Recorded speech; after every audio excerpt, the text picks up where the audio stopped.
আমি 2 ভাঁজে 4 পার্ট করে নিয়েছি। আমার হাতের দিকে খেয়াল করলেই বুঝতে পারবেন আমি কিন্তু 2টো ভাঁজ লম্বার দিকে দিয়েছি।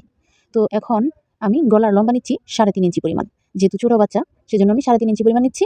আর আরেকটু বড় হলে মানে ছোট বড় হলে আপনারা গলার লম্বাটাও ছোট বড় করে নিতে পারেন। আর 1.5 ইঞ্চি পরিমাণ করে নিচ্ছি গলার চওড়াটা। এবার একটা বক্স আকৃতি করে রাউন্ড শেপ দিয়ে দিলাম। আপনারা চাইলে এখানে বক্রম ব্যবহার করে যেকোনো ডিজাইন করে নিতে পারেন। তো এখন এই যে গলার চওড়াটা নিলাম সেই চওড়া থেকে আরও 2 ইঞ্চি পরিমাণ নিচ্ছি পুটের মাপ আর কি। তো এবার মহড়া নিচ্ছি 4 ইঞ্চি পরিমাণ। 4 ইঞ্চি পরিমাণে দাগ কেটে নিয়ে বডি নিচ্ছি আমি 5.5 ইঞ্চি পরিমাণ। আর অবশিষ্ট যে এক্সট্রা কাপড়টুকু আছে সেটা হলো সেলাইয়ের জন্য।